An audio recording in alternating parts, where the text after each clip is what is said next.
There was a strange smell coming from the washing machine, like vanilla, but not the kind we use. I stood there, staring at the slow spin cycle, and listened to the way my heart tapped inside my ribs. Not pounding, just tapping, like it was trying to get my attention. The shirt I found crumpled at the bottom of the laundry basket wasn't mine. It was a man's, bigger than anything I wear, the fabric softer, worn at the collar like someone's favorite. Pale blue. No tag. No explanation. I washed it anyway. I folded it neatly and placed it back into the basket. Not because I'm stupid. Not because I'm calm. But because I've learned it's better to move gently through moments like this, as if you're walking across thin ice. One wrong move, and it all breaks. She came home 3 hours later, humming. Her keys hit the dish by the door. She kicked her shoes off without looking up, and she didn't ask why I was still awake. She just said, "Not tonight." That was it. No hello. No eye contact. Just those 2 words, tossed over her shoulder like I was a passing stranger on the street. I said nothing. Not because I had nothing to say, but because the version of me that used to speak had gone quiet weeks ago. She left her phone charging on the kitchen counter. Screen up. At exactly 11:42 p.m., it lit up with a message. "You forgot your shirt. I'll bring it Friday. Same time." From a contact named K. I stared at the screen long enough to memorize every pixel. Then I picked up Max's leash. The dog was already sitting by the door like he knew something wasn't right, and walked outside into the cold. The house behind me glowed in warm yellow light. Inside, my wife was brushing her teeth. The same mouth that said "not tonight" had told someone else Friday, same time. I walked past our neighbor's porch lights, past the mailbox, past every house on our block. I didn't stop until Max tugged me back. The leash, taut in my hand, was the only thing reminding me I still existed. Tomorrow, I would find out what else she forgot. Tomorrow, I would whisper something she'd never expect. But tonight? Tonight, I counted each breath like a currency I could no longer afford to spend on her. I didn't sleep. I laid in bed with my eyes open, listening to the occasional creak of the ceiling fan above us, turning like it always had, steady, predictable, unlike her. She curled up on the edge of the bed, back turned to me, phone face down on the charger. I stared at her silhouette in the dark. The outline of the woman I married still looked the same, but there was a new emptiness in the shape. By 5 a.m., I was back in the kitchen, slowly rotating the same mug of coffee in my hands. The screen on her phone still hadn't lit up, but I couldn't stop thinking about that message. "You forgot your shirt. I'll bring it Friday. Same time." I opened the calendar on my phone. Friday. Just 2 days from now. She had already blocked off the evening with the usual excuse, mandatory team shift. Night unit short. I stared at that lie like it had teeth. Max sat by the door again, alert. He always knew. Dogs feel things before we admit them. His ears were twitching. I think he was waiting for me to get honest, with myself, with her, with everything. By the time she woke up, I was in the garage, organizing tools I hadn't touched in months. She came out with sleep in her eyes and fake concern in her voice. "You're up early." I didn't look at her. I just nodded. "You okay?" Again, I nodded.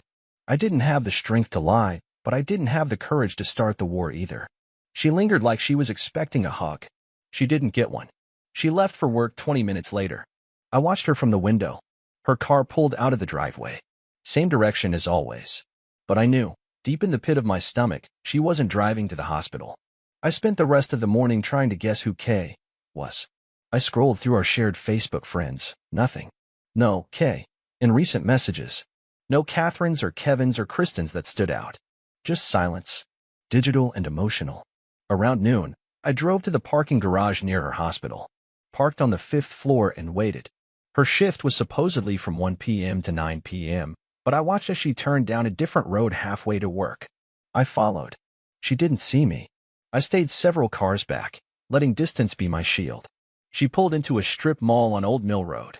It was the kind of place where things were meant to stay hidden. Nail salons, dry cleaners, a martial arts studio with paper covering the windows. She walked toward the end unit. No sign. No lights. Just a tinted glass door that opened from the inside. She went in. 10 minutes later, a man walked out the back. Bald. Tall. Athletic. Wearing a gym bag slung over one shoulder and texting with one hand. He was wearing a red wristband. The kind she had in the bathroom drawer, next to her used wedding ring. I drove home. I didn't want to see anything else. Not yet. I knew if I stayed, I'd lose the ability to keep pretending. and pretending was the only thing keeping me functional. That evening, she came home with grocery bags and told me she was starving from the double shift. I watched her unload items we never eat. Cereal she doesn't like. Almond milk she's never touched. Protein bars with packaging that looked unfamiliar. She was building someone else's pantry. A life that didn't include me. I nodded through her story, laughed at the right parts, said, "Wow," when she told me about the emergency patient who bit a nurse. I wondered if she realized how far my voice had drifted from sincerity. Or maybe she did, and didn't care. She put the bags away and reached into the cabinet for a wine glass. Poured one. Just for herself. Then, as casually as anything, she said, "Friday's gonna be a long one again. Night unit's chaos. I might crash at Yara's if it runs late." I watched the glass tip toward her lips. Red stained the rim. And something inside me folded. I looked her straight in the eyes and said, "Okay." No tone. No judgment. Just the kind of, "Okay," you say when you're watching a movie you've already seen and know exactly how it ends. She smiled, satisfied with the lie. But what she didn't know, what she couldn't possibly expect, is that I wouldn't be here when she got back. Not Saturday. Not ever. And Friday? Friday I'd be watching again. But this time, I wouldn't just be a shadow. I didn't pack a bag. That would have made it real. That would have meant I'd made up my mind. But I did empty out the drawer where I kept my socks, the ones she never noticed, never used. I pulled out the receipts I'd been collecting, the ones she tossed in her purse and forgot about. One from a restaurant I didn't recognize, timestamp 10:12 p.m. on a Thursday she claimed she was working. Another from a gas station 30 miles north. Her card.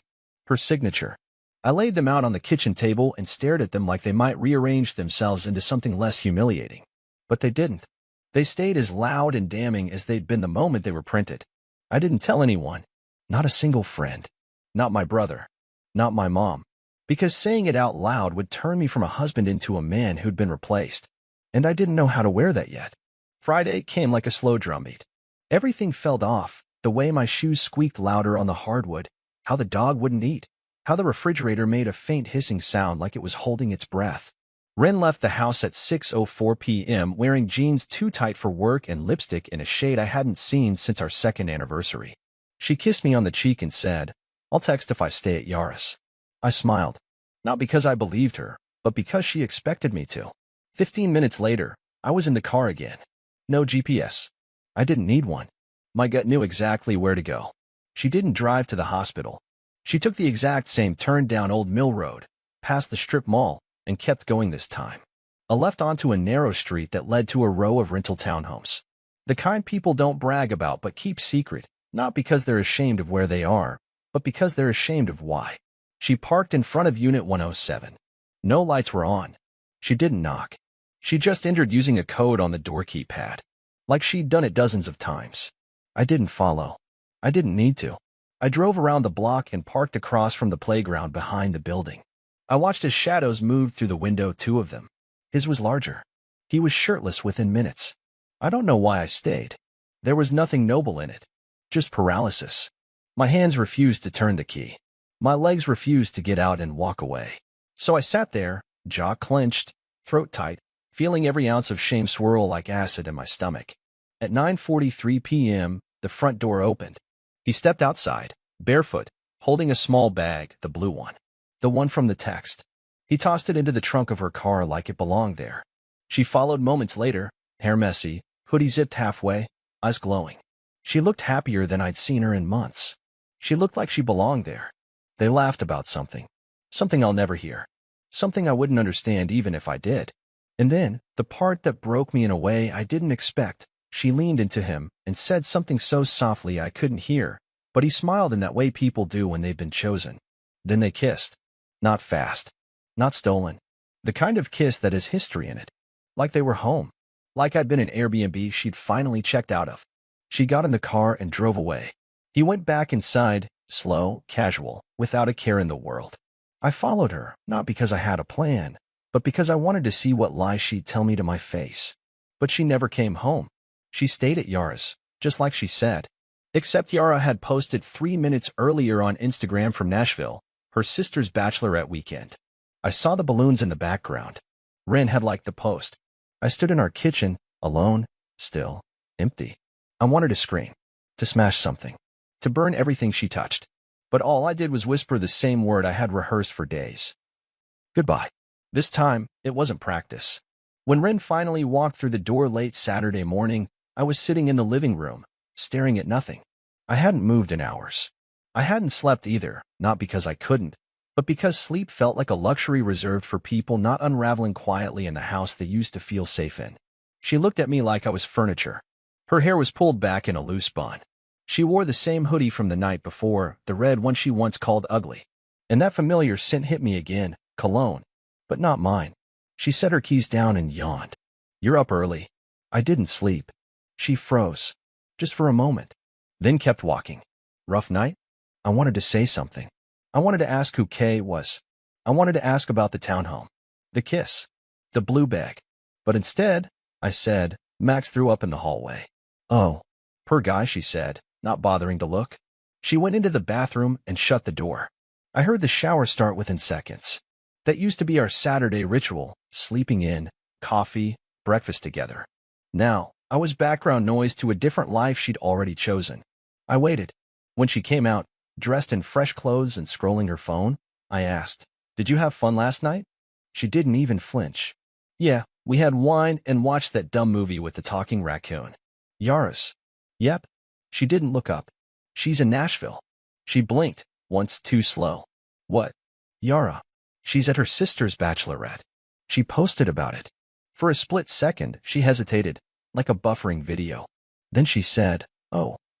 I meant I was with Jenna. I get their places mixed up. You don't mix up a person's home. You don't lie like that unless you're used to doing it. I nodded, slow. Of course. That was all I said. I didn't accuse her. I didn't scream. I didn't cry. I just let the silence do the work. She started to get twitchy. She asked if I was hungry, if I wanted eggs, if I'd seen her gray hoodie. I answered with small words. The kind people use at gas stations or drive-thrus. Impersonal. Brief. By evening, she was pacing. She asked if we were okay. I said, I think we're somewhere else now. She asked what I meant. I looked at her. Really looked. I think you've already left. You just haven't packed yet. She laughed. The kind of laugh people do when they're scared of being caught but not ready to confess. Ellis, you're spiraling again. That word. Again. Like the last time I had suspicions. Like the time I found receipts. Like the time she told me I read too much into things. Spiral. That's what she calls my pain. I stood and walked into the bedroom. Not because I couldn't bear to hear more, but because I already knew everything I needed to know. That night, I set the alarm for 3 a.m. Not to wake up, just to check if I was still there. Still breathing. Still in that house, in that life, under that roof. I didn't pack a bag, but I made a list. A quiet one, in my head. Things I would take. Max. My headphones. My dignity, what little was left. Things I would leave. The red hoodie. The ring. Her stories. At 3:03 a.m., I sat on the porch and watched fog roll across the front yard. Max sat beside me. I whispered to him, This isn't our home anymore. He leaned against me like he understood. Sunday would be the last morning she'd find me in this house. But I wouldn't tell her. She didn't deserve the warning. The morning light was cruel, too bright, too warm for the kind of cold I carried inside. I stood by the bedroom window, staring at the driveway, watching shadows move across the hood of my car. I hadn't said a word to Rin in almost 16 hours. She hadn't asked why. That silence told me everything I needed to know. She had moved on from needing my voice. And I had stopped needing her lies. I made coffee, fed Max, skipped breakfast. I deleted old voicemails, her birthday messages, her on my way home calls, and tossed the phone into the kitchen drawer like it was infected. Rin didn't come downstairs until almost noon. Her voice was light, fake. You didn't wake me? I didn't see the point, I said. She raised an eyebrow, then laughed nervously, like I was making a bad joke. Are we doing this again? I didn't answer. Instead, I picked up the dry cleaning bag from the hallway. It had a shirt in it. One I'd never seen before. Not mine. Not her style. It still had a receipt stapled to it. I handed it to her. She froze. What is this? I said, You tell me. She opened her mouth, but the lie didn't come fast enough this time. Her delay was the answer. I turned away. Not in anger, not in victory, just in surrender. I had spent months begging reality to be different. But reality doesn't bargain. She didn't chase after me. She didn't cry. She didn't deny it.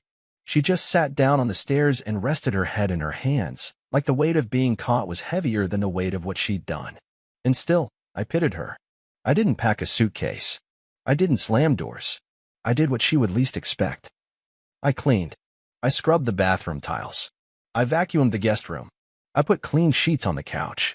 I left her favorite mug in the dishwasher, face up. And then, without telling her why, I took Max and got in the car. I didn't drive far.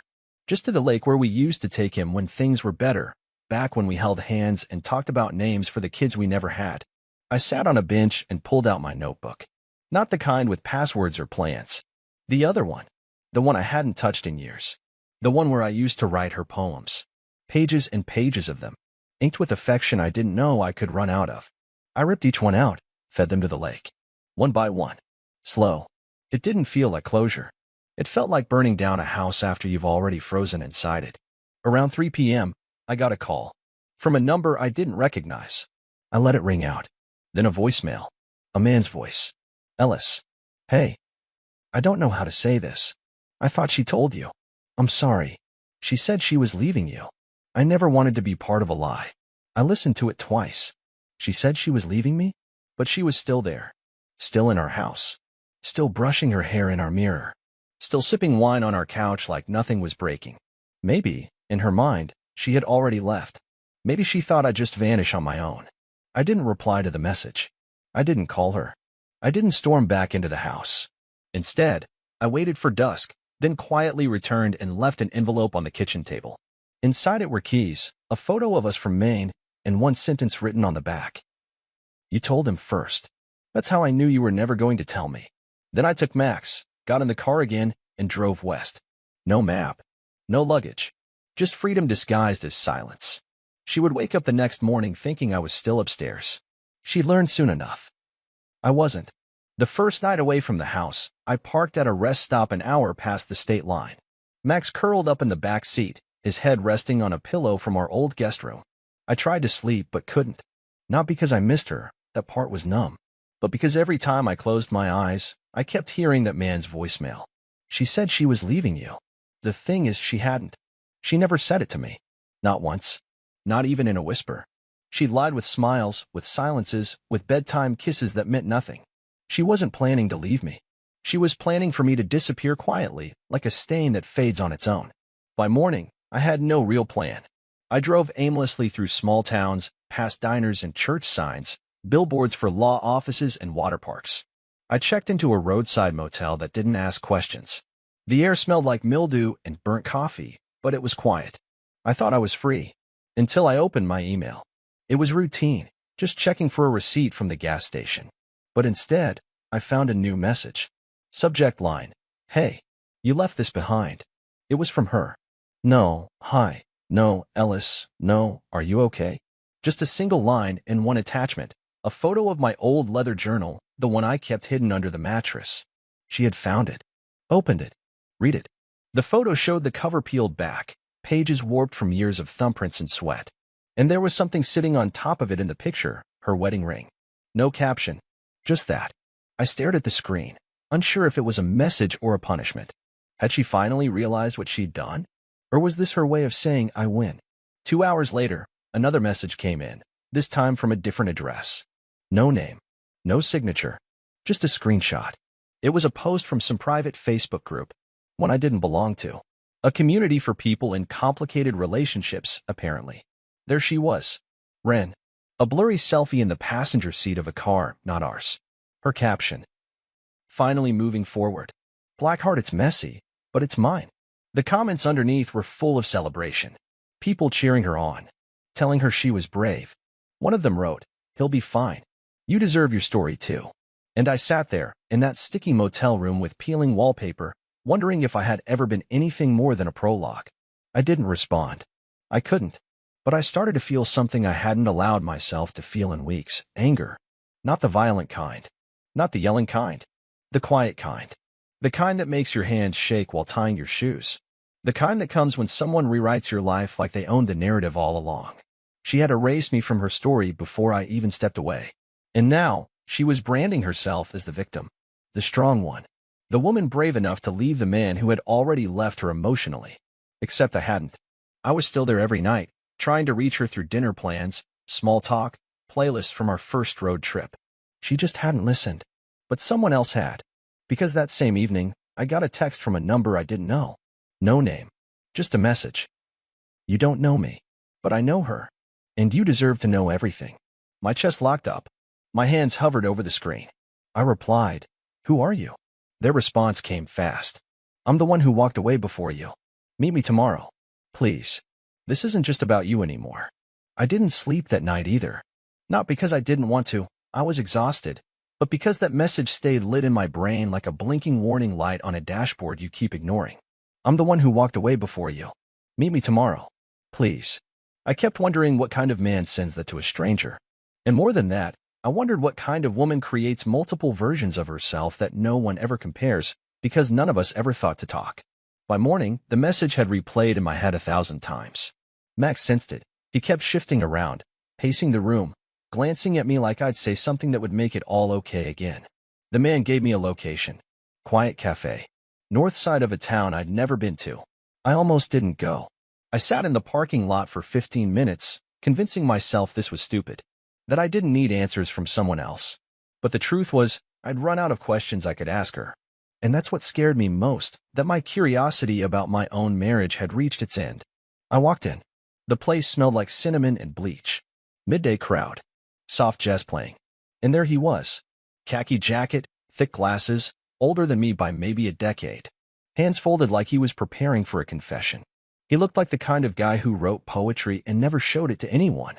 He stood when I walked up. "Ellis." I nodded. He motioned to the seat across from him. I sat down slowly, not sure what to expect. "I'm Micah," he said. "I was with her.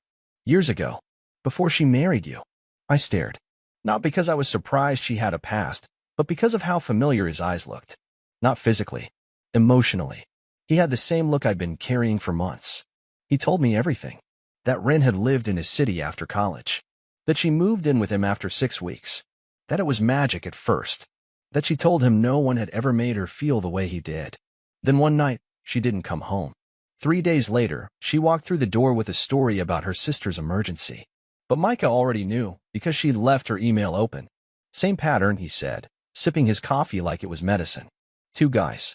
One saved under a fake name. The other labeled by an emoji. And me, the one who folded her laundry while she texted someone else in the next room. My skin went cold. He told me how she made him feel small.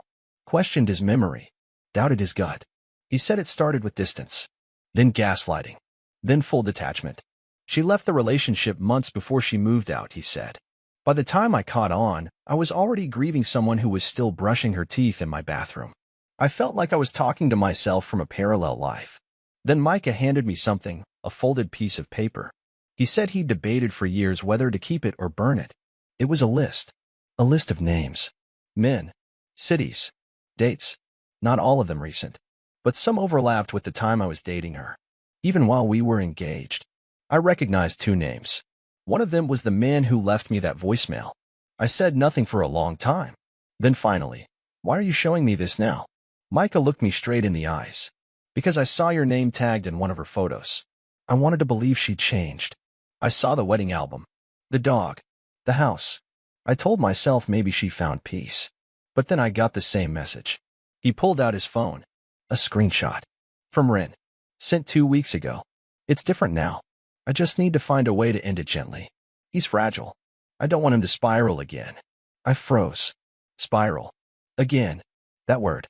That poison she used to discredit the pain she caused. Micah leaned forward. "She's rewriting your story before you even leave it. That's why I called. So you'd know you're not crazy. You're not dramatic. You're not broken." I nodded, but I didn't feel reassured. I felt something darker, the kind of grief that only shows up when you realize your memories are counterfeit. We parted without a handshake. There was nothing else to say. I drove for hours after that, letting the highway pull me forward while the past chased behind. Back at the motel, I stared at the ceiling and whispered to no one. She was already burying me, while I was still trying to save her. I didn't cry. I didn't scream. I just shut my eyes and promised myself one thing. Tomorrow, I'll leave for real. This time, she'll look around and realize. I'm not just gone. I'm no longer traceable. The room was still dark when I woke, but I knew what day it was. The quiet kind, the kind that follows decision, not doubt. The motel's heater hummed in the background. Max was curled up at the foot of the bed, watching me like he already knew what came next. I didn't rush. I took a long shower, folded every piece of clothing I'd brought, and left a tip on the dresser. It felt strange, showing respect to a place that held my grief more gently than my own home had. Then I drove. No destination, just away. Not from her, exactly. From the version of me that stayed. Around noon, I found a small town with a bookstore that sold used paperbacks for $1. I bought one, a weathered copy of The Old Man and the Sea. The cashier smiled and asked if I wanted it gift-wrapped. I said yes. I didn't know why. I found a park bench near a fountain, the kind of place people take deep breaths. I opened the book, found a blank page near the back, and wrote something I never thought I'd be able to say with sincerity. You don't have to forgive her. Just forgive yourself for staying as long as you did. Then I tucked the book into a little free library outside the local post office and kept walking. Someone would find it someday. Maybe someone who needed it more than I ever did. Later that day, I checked my phone. One message. From Rin. Just 2 words. Where are you? I didn't reply. There was no need to explain peace to someone who mistook silence for weakness. Instead, I took a photo of the lake I'd found near the edge of town. Max standing by the water. No filters. No captions. Just stillness. And I realized something. I didn't want to hate her anymore. Hatred was just another kind of tether. And I'd cut all the strings. That night, I booked a small cabin for a week.